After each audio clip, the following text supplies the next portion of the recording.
working with Bhupi ji. And of course, I've worked with Gulzar Saab earlier also in many albums of Jagjit Singh. And this morning when I spoke to Bhupi ji, he said something which was one of the biggest compliments. He said, I had a desire to work with you. That was right. And I think that was the biggest compliment I could get. It was a fantastic experience working with him. And we gelled very well together. And I tell you, all his 8 compositions are all masterpieces. And I tried my best to do much justice to it. You did the best. You did the best. Yes. The rest, the album will speak. Thank you so Thank much. You. Thank you, Gulzar sir. Thank you, Bhupi ji. And thank you, Mithali. Thank you so much. God bless you. Thanks to you. और कोई सवाल हो? गुलजार जी, आपके लिए question है।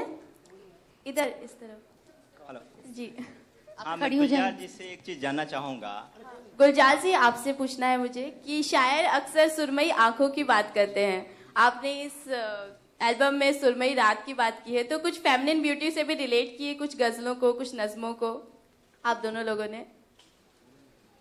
देखिए, उन्होंने ये कहा कि सुरमई आंखें होती हैं, लेकिन आपने सुरमई रात के बारे में कहा है, तो कहीं कोई ब्यूटी जो मतलब हमारे हुस्न की जो हम लेडीज हैं, she saying on behalf of कितने सारे लेडीज हैं यहाँ पे, कहीं हमारे बारे में तो जिक्र किया होगा ना आपने? देखिए, रात हो और चांद की जिक्र ना हो, ऐसा तो हो नहीं सकता। मैं यूं है कि आपके अलावा तो अब तक मैंने लिखा ही नहीं, और आपने कैसे महसूस नहीं किया, और आपने सुना ही नहीं कोई अब तक। मैं तो अब तक यही करता आया हूँ और कहता रहा हूँ कि चांद से सुंदर लोग कभी जब हंसते हैं, चांद की गालों में 2 टिप्पे पड़ते हैं। तो आप ही के लिए तो कहते रहे हम। और सिर्फ एक ही बार ऐसा हुआ है, मैं कह ये तो अच्छा इंटरेस्टिंग वाक़या है, आपको सुना दूं। आपने सुना होगा गाना, हमने देखी है उन आंखों की महकती खुशबू। तो ये लड़की ही की तारीफ में किया जा सकता है ना? और जब हेमंत कुमार साहब के साथ बैठे हुए ये गाना कंपोज हुआ था, तो गाने के बाद उन्होंने कहा कि ये लता जी से गवाना चाहिए। तो मैं कहा ये तारीफ तो लड़की की है, तो गाने वाला तो मर्द होना चाहिए ना। तो अब लता जी किसी पुरुष के लिए तो नहीं कह सकते तेरी आंखों की खुशबू, अब ये तो कोई ठीक नहीं लगता। तो लेकिन साहब उस कॉम्पोजिशन की वजह से हेमंत दा ने इंसिस्ट किया। फिर अशीत दा जो डायरेक्टर थे, उन्होंने भी कहा नहीं, ये तो लता, ये तो दीदी से गवाना चाहिए, और दीदी जी ने कहा, लता जी ने। और इमेजिन टिल डेट ये गाना कितने बरस पुराना है, आज तक किसी को ये महसूस नहीं हुआ कि Lata ji could change the gender of a song just by her voice and her singing. शुक्रिया Gulzar ji. Thank you, you are welcome. Sir, मेरा सर आपसे एक चीज जानना चाह रहा था मैं। हेलो। हाँ जी, सॉरी। हाँ सर, आपने बहुत सारे मतलब कंपोजिशन किए हैं।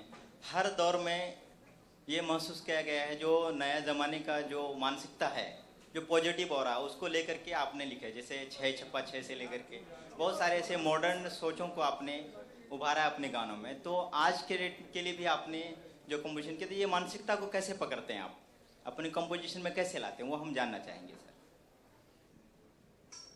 मानसिकता से मतलब आपका अगर इंसानियत से है, आज के इंसान को या आज की सोच को या आज की समझ को अगर मकसद यही है, तो मैं आज के दौर में अगर जिंदा हूँ तो आज के समझ और आज की सोच के हिसाब ही से जिंदा हूँ।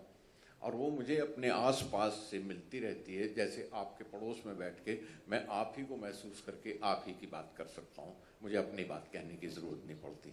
तो इसलिए मैं वो कदम मिला लेता हूँ अपने वक्त के साथ। भूपेंद्र से मेरा सवाल हो भैया, do you think ghazals and nazms are diminishing nowadays in Bollywood? या अब फिर बॉलीवुड पर चले गए। अब अगर फिल्मों ही की बात करनी है तो बाहर किसी चौराहे पे खड़े होकर कर लेंगे, अब यहाँ पे तो ना कीजिए। वैसे सवाल तो आपने भूपेंद्र जी के लिए कहा, लेकिन मैं ये सवाल हम हमेशा प्रेस कॉन्फ्रेंस में ये फेस करती हूँ। गज़ल क्या है? गज़ल का मतलब है कि आशिक और माशूक के बीच में गुफ्तगू, प्यार की बातें। कई लोगों को ऐसा मानना है कि गज़ल मतलब बहुत उर्दू की बहुत बड़ी बड़ी लफ्ज़ होंगी। एक इमोशन है और बातचीत करते हुए जो भूपी जी ने इस बार गज़ल को कंपोज किया, आप सुनेंगे, अभी सुनाएंगे 3 नज़म, 1 नज़म और 2 गज़ल। फिल्मों में क्यों नहीं रखते कि फिल्म इज़ वेरी वेरी, हाँ जी, फिल्म का जो सिचुएशन इज सिचुएशन बेस्ड, कि उनको सिचुएशन समझाया जाता है और सिचुएशन में ही लिखना पड़ता है और उनको कंपोज करना पड़ता है, रिस्ट्रिक्टेड है। और ये लोग आज जो सुरमई रात है, देयर इज़ नो रिस्ट्रिक्शन। ये जो लेजेंड्स बैठे हैं वो लिखते हैं, कंपोज करते हैं। सुरों को या मैं तार सप्तक में गाएंगे या यहाँ मैं हवा को मैं सा पे लगाऊं या नीचे लगाऊं, there is no restriction. That's what I said कि their work of canvas is bigger than 70 mm। Thank you. माफ़ी चाहता हूँ, आपका सवाल मैं समझा नहीं, मैं गलत समझा, इसलिए मैं माफ़ी चाहता हूँ अपने रिमार्क के लिए। मेरे ख्याल से वक्त थोड़ा कम है। मैं चाहूँगी भूपेंद्र जी इसी एल्बम से कुछ नज़म आपको एक आध सुनाना। कॉम्पोजिशन अगर आप सुने भूपी की आवाज़ में तो मेरा ख्याल है शाम महक उठेगी।